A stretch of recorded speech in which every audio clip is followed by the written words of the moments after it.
Apa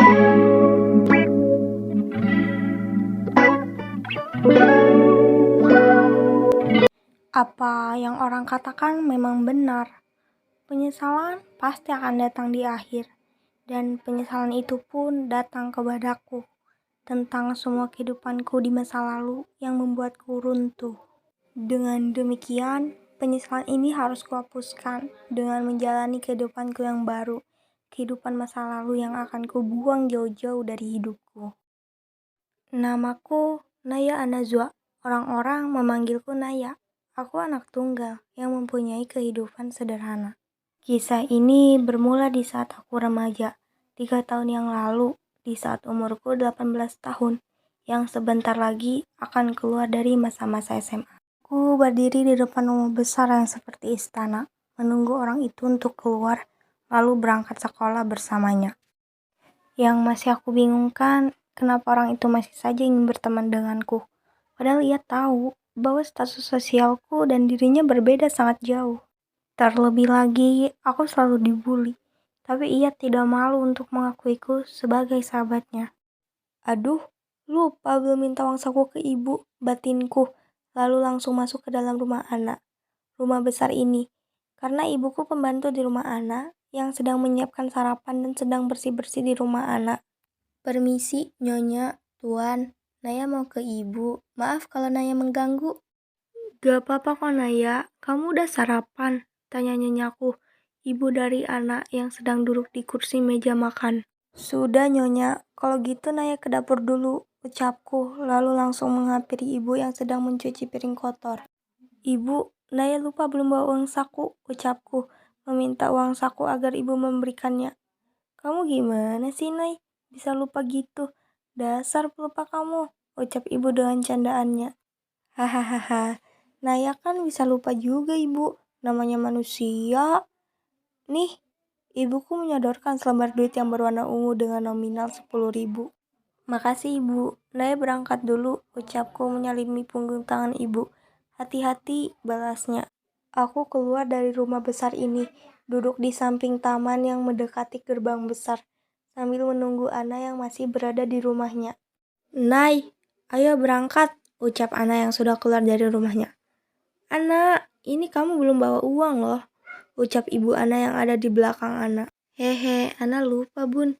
Nih, ibu Ana menyodorkan 2 lembar duit yang berwarna biru tua.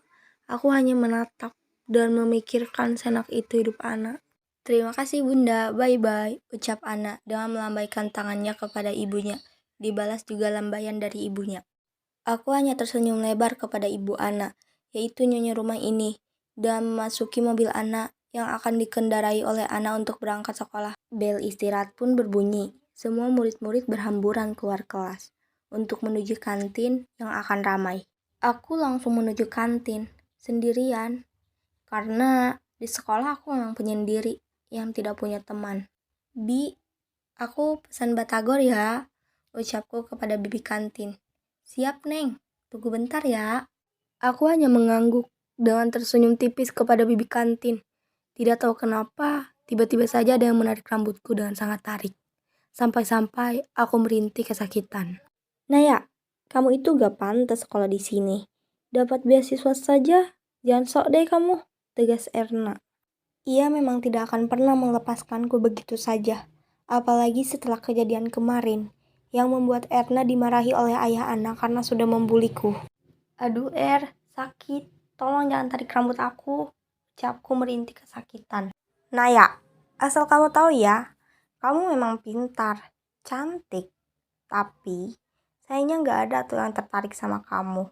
Kasian deh, hanya karena kamu orang miskin dan anak pembantu dan juga supir yang hanya numpang di rumah anak. Hahaha. Ejek Erna terkekeh puas dengan teman-temannya dan juga murid-murid yang berada di kantin. Nyes, hatiku sangat sakit mendengarnya. Sehina itukah anak dari pembantu dan juga supir? Bisakah ia membiarkanku untuk bahagia tanpa bulian yang sangat tak pantas ini? Aduh Neng, jangan gitu atuh. Kasihan Neng Naya. Jangan dijenggut begitu atuh rambutnya, ucap bibi kantin. Membujuk Erna agar melepaskan jenggutannya. Erna langsung melepaskannya, lalu pergi dari kantin begitu saja. Diikuti oleh teman-temannya yang berada di belakangnya. Aku hanya terdiam, memikirkan sejati itu orang-orang yang ada di sekolah ini. Walaupun sebenarnya sudah dari kelas 1 SMA aku terus-terusan dibully. Tapi semua ini aku kuatkan. Hanya karena tujuanku di masa depan dan sekolah di SMA favorit ini. Alumni-alumninya pun orang-orang sukses di masa depan. Neng, ini batagornya, ucap Bibi kantin, menatapku dengan tatapan ibanya. Terima kasih, Bi, jawabku tersenyum tipis, lalu membayarnya, dan langsung kembali untuk ke kelas. Jika kalian berpikir kenapa aku tidak membalas Erna karena aku lemah, kalian salah. Aku tidak ingin dikeluarkan dari sekolah ini, karena ayah Erna direktur sekolah ini. Karena itu aku tidak pernah membalas bulian dari anak-anak yang lainnya, karena status sosial mereka semua berbeda dengan diriku. Yang aku ketahui, hanya aku anak yang diterima dengan beasiswa yang masih tahan untuk berada di sini. Sekarang sudah pukul 10 malam, dan juga aku sudah menghafalkan pelajaran untuk besok ujian pertama untuk lulusan. Nay, kamu sedang apa, nak? Tanya ayahku yang sudah datang bekerja. Belajar, ketusku. Tidak tahu kenapa tiba-tiba saja perasaanku kesal. Hanya karena mengingat ucapan Erna tadi di sekolah. Besok ulangan ya? Semangat ya Naya. Semoga kamu nilainya bagus. Jangan sampai turun, ucap ayahku dengan mengelus pucuk rambutku. Aku hanya diam, tidak menjawab ucapan dari ayahku. Hanya karena dia tidak pernah sekalipun menanyakan bagaimana hariku di sekolah atau bagaimana keadaanku hari ini. Yang ia mau hanya nilai, dan nilai yang bagus. Ayah itu pernah gak sih nanya ke Naya, gimana hari-hari Naya, gimana keadaan Naya, atau baik-baik aja gak Naya sekarang? Aku capek ya, capek terlahir dari keluarga seperti ini. Teman-teman sekolahku anak dari orang kaya, berbeda dengan Naya, dan juga orang tuanya rata-rata sayang anaknya. Beda sama ayah dan ibu yang cuma mau nilai Naya yang bagus. Dulu aja nilai Naya turun, dimarahin habis-habisan. Beda sama orang tua anak yang malah nyemangatin anak. Lanjutku tanpa sadar mengucapkan kata-kata itu. Yang ayah sama ibu inginkan itu hanya nilai bagus, dan nilai bagus. Katanya untuk kebaikan Naya. Naya tahu itu memang untuk kebaikan Naya. Tapi bisakah ibu sama ayah ada rasa peduli ke Naya? Enggak kan? Aku langsung beranjak berdiri dari tempat duduk, lalu keluar kamar, di mana ayahku yang hanya terdiam tanpa membalas ucapanku. Aku keluar dari kamar, kulihat ada ibu yang sedang di depan pintu kamarku, dengan menatap kepergianku dengan mata yang berkaca-kaca. Aku duduk di kursi luar rumah, dan menatap bulan dan bintang yang bermunculan di malam hari ini. Di pikiranku, masih saja terbayang bagaimana wajah ayah dan ibu yang menatapku setelah aku bentak. Aduh Naya, kamu kenapa jadi emosian gini sih? Aku jadi merasa bersalah udah bentak ayah sama ibu. Gumamku masih memikirkan kejadian tadi. Gak seharusnya masalah aku dilampiasin ke ibu sama ayah, ucapku. Lalu beranjak berdiri dari kursi, lalu masuk ke dalam rumah. Karena sekarang cuaca juga sedang dingin, jadi tidak baik jika diam lebih lama di luar. Dan langkah yang ragu-ragu, aku mengetuk-ngetuk pintu kamar ayah dan ibu. Memberanikan diri untuk meminta maaf karena kejadian tadi. Ibu, ayah, ucapku setelah mengetuk pintu kamar lalu masuk. Ada apa, Nay? Tanya ibu yang sedang duduk di kursi rias dengan wajah yang tampak pucat. Ibu sakit? Tanyaku dengan memandang wajah ibu. Ayah sedang tidak ada di kamar. Mungkin ia sedang ke toilet. Hah? Sakit kenapa, Nay? Ibu baik-baik aja kok, orang sehat gini, ucap ibu dan ada yang tak terima jika disebut sakit. Menurutku, ada yang tidak beres dengan keadaan ibu, dari mulai wajahnya yang memucat. Dan juga akhir-akhir ini, ibu tidak sering terlihat di saat aku bermain di rumah anak. Ibu bohong ya? Ada apa ini? Bohong segala disebutin, ucap ayah penasaran yang baru saja masuk. Ibu lagi sakit ya? Kok wajahnya pucat gitu? Tanyaku kepada ayah. Sakit apa toh Naya? Kamu ada-ada aja. Ibu kamu sehat gini? Jawab ayahku. Iya Nay, apa yang ayah katakan benar kok. Ibu sehat gini disebut sakit. Ada-ada aja kamu. Beneran gak sakit kan? Kalau ibu sakit, bilang Naya. Biar nanti Naya yang izin ke Tuan sama Nyonya buat istirahat. Ibuku hanya menggeleng, pertanda tidak usah melakukan itu. Karena katanya ia baik-baik saja. Ibu, ayah, maafin Naya udah ngebentak. Naya hari ini emang bener-bener lagi capek dan jadi emosian begitu. Maafin Naya ya Bu. Ya, gak apa-apa Naya. Ibu tahu kok kalau kamu lagi capek. Maafin ibu sama ayah ya. Kalau gagal jadi orang tua yang gak merhatiin anaknya. Ibu tahu, Naya juga capek dengan situasi di mana kamu selalu dibully. Tapi semua ini demi kebaikan kamu di masa depan, Nay. Dibully demi kebaikanku? Aku hanya tersenyum tipis setelah mendengar ucapan itu. Tidak adakah rasa peduli sedikit pun? Aku langsung kembali ke kamarku setelah ibu mengucapkan kata-kata itu yang membuat hatiku masih sakit. Semua murid-murid angkatanku berbaris di lapangan, berhadapan dengan guru-guru dan juga kepala sekolah, karena untuk informasi kelulusan esok. Ujianku sudah selesai dari minggu kemarin, dan sekarang sudah waktunya untuk kelulusan. Aku sangat excited untuk menanti hari esok dan tidak sabar. Sesudah Pak Kepala Sekolah berpidato, untuk acara besok, semua murid-murid bubar untuk pulang ke rumahnya masing-masing, karena sudah waktunya untuk jam pulang. Aku langsung berjalan di dekat gerbang sekolah, menunggu Ana, yang sedang bersama teman-temannya mungkin. Karena di saat aku memandang parkiran, belum ada kedatangan Ana. Halo Naya, si anak Kismin, ejek Erna, dan teman-temannya di dekatku. Aku langsung menoleh, memandang marah kepada Erna, tapi tidak dengan membalas ejekan dia. Pasti besok fashion lu paling rendah deh, ucap Rena yang ikut-ikutan mengejekku. Apalagi bawa ibu sama bapaknya. Hahaha. Lanjut Erna dengan terkekeh diikuti oleh teman-temannya. Erna, maaf banget. Bisa gak sih sekali aja jangan bawa orang tua aku? Padahal orang tua aku gak ada salah kan sama kalian. Dan juga kalau mau mengejek, diusahakan. Ejek aja aku.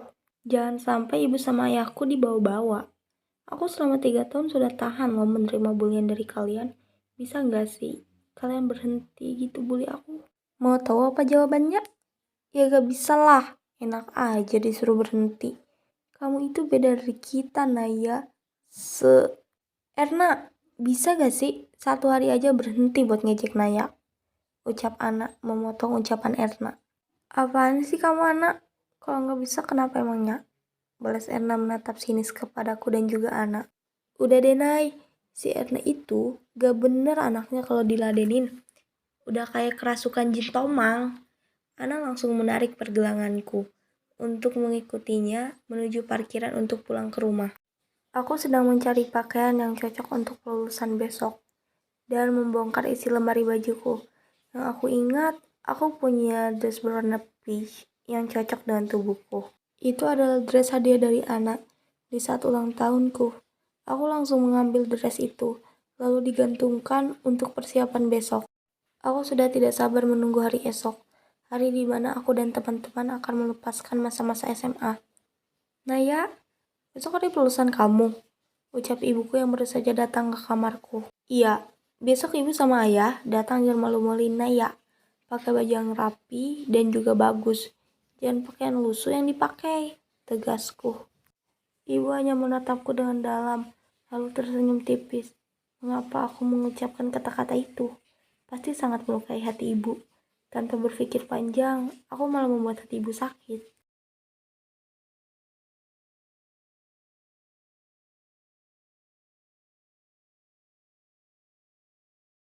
Naya tahu, sebenarnya ibu sama ayah males ya buat datang. Bilang aja kalau gitu. Gak apa-apa kok. Kalau kalian maunya gitu, Naya juga gak butuh. Ucapku, langsung keluar rumah untuk menuju taman halaman rumah anak untuk menenangkan hati ini. Aku duduk termenung, lagi-lagi merasa bersalah. Tapi memang ini salah. Tidak seharusnya aku mengucapkan kata-kata tidak mengenakan kepada ibu. Dan kelihatan ini ibu seperti sedang sakit. Dia tidak pernah memberitahu kepada aku. Aku menghela nafas panjang untuk melegakan pikiran ini. Walaupun masih saja muncul ucapan yang tidak mengenakan yang baru saja aku ucapkan. Aku memakai dress dengan warna yang cerah, secerah langit ini. Dan memakai sedikit riasan agar tidak terlalu pucat. Lalu aku langsung berlari untuk menunggu Ana yang sedang siap-siap. Sepertinya ibu dan papa Ana akan datang di saat acara berjalan, jadi aku dan Ana lebih dulu berangkat. Acara demi acara berjalan dengan lancar, Dan sekarang waktunya untuk pembagian piagam kelulusan oleh kepala sekolah. Di saat namaku disebut, aku langsung berjalan menghampiri kepala sekolah yang akan memakaikan piagam di leherku. Lalu setelah itu aku menyalimi punggung tangannya dan tidak lupa untuk mengucapkan terima kasih.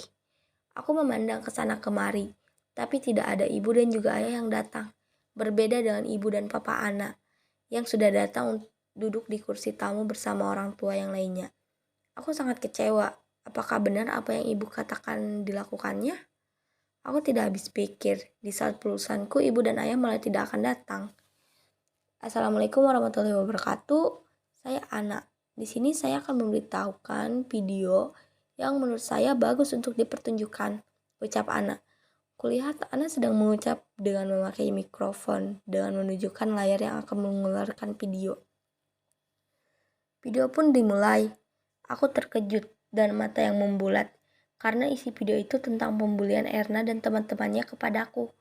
Kulihat wajah Erna dan teman-temannya menjadi pucat.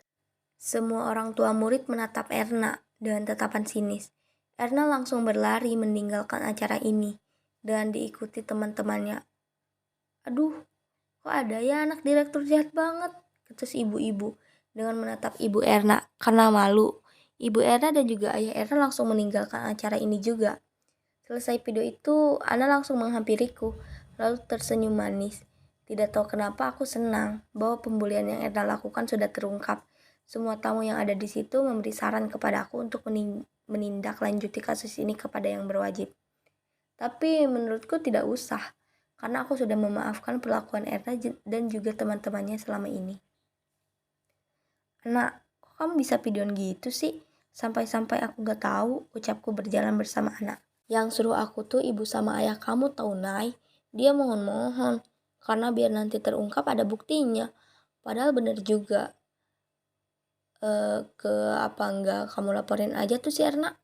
Gak usah, Ana. Aku juga udah maafin mereka kok. Naya, ucap ayah Ana yang tiba-tiba saja ada di dekatku dan Ana. Wajahnya tampak seperti orang yang sedang resah. Ibu sama ayah kamu kecelakaan, Nay. Ini saya dapat telepon dari pihak rumah sakit. Kamu sama Ana berdua ya, biar saya sama Bunda Ana duluan ke rumah sakitnya. Aku langsung terdiam mendengar ucapan itu. Tatapan mataku kosong, tidak bisa berpikir untuk melakukan apapun itu.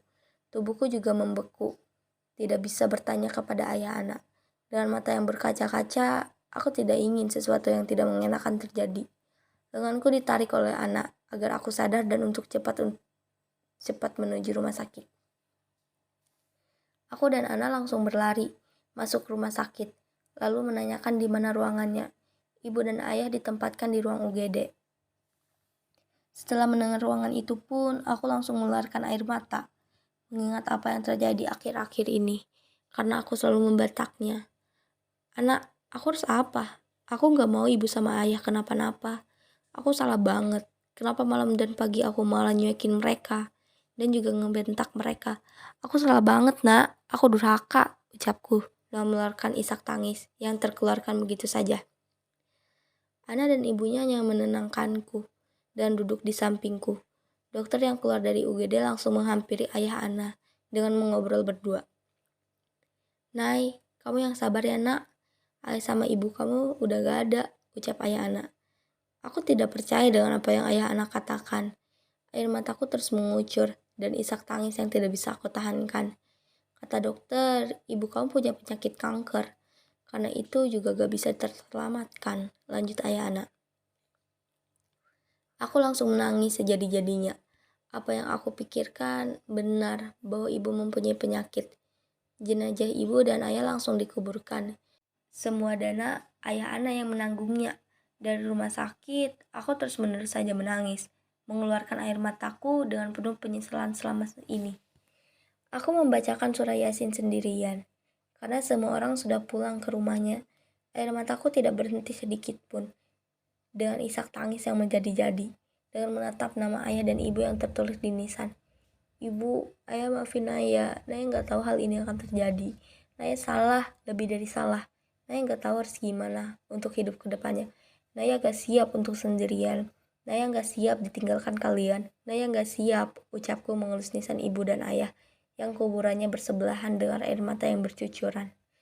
Sudah beberapa menit aku terdiam di tengah-tengah antara kuburan ibu dan ayah, dan dia menatap kuburan mereka dan air mata yang tidak bisa ditampung. Karena cuaca sudah mendung, aku langsung menuju pulang dan tidak percaya akan hal ini. Aku langsung masuk ke rumah lalu menuju kamar ibu dan ayah dengan menumpukan surat yang tersimpan di lemarinya. Naya, kalau kamu ketemu surat ini, di sini ibu sama ayah mau bilang kalau kami berdua sayang banget sama kamu. Kalau suatu saat ibu ninggalin kamu karena udah gak kuat sama penyakit ini, tolong jagain ayah kamu ya. Karena kamu satu-satunya anak kami. Sekali lagi ibu sama ayah mau bilang kalau kami sayang kamu. Aku langsung menangis lagi. Setelah membaca surat itu, semua air mata tidak bisa ditahan. Dengan dada yang sesak, aku hanya menangis sejadi-jadinya. Keluarga Ana datang ke rumahku, lalu menenangkanku dengan memberi buku tabungan milik ibu dan ayah. Nay, ini tabungan ibu dan ayah kamu. Semua gaji mereka dimasukin ke situ untuk hidup kamu ke depannya. Karena ibu kamu sakit, karena itu mungkin dia selalu sisihin sebagian gajinya untuk ditabungkan, ucap ibu Ana. Kamu pindah aja, Nay, ke rumah kami. Aku hanya diam, lalu menerima tawaran untuk tinggal bersama mereka. Sudah 3 tahun aku melewati semuanya. 2 tahun yang lalu aku terus saja menyesal dan apa yang terjadi. Sudah seperti orang yang depresi dalam menjalani hidup ini. Ditambah aku mahasiswi kuliah yang menjalankan kuliah dengan bekerja di minimarket untuk membayar kuliah. Walaupun tabungan ibu masih banyak, tapi tidak tahu kenapa aku tidak ingin memakainya. Tapi setelah di pertengahan 2 tahun itu, aku menemukan seseorang yang cocok untukku, lalu menjalani hubungan serius dengannya ke jenjang pernikahan. Tidak lama Tuhan memberiku seorang anak dan suami yang bisa mengembalikan senyumanku dan kebahagiaanku untuk melupakan penyesalan ini dan memperbaiki diri ini. Dan semua penyesalan yang ada di diriku hilang, walaupun masih ada sedikit yang muncul, tapi tidak benar kalau aku terus saja begitu. Sampai sini cerpen penyesalan Naya yang dari Hikayat Bunga Kemuning isi nilainya. Terima kasih.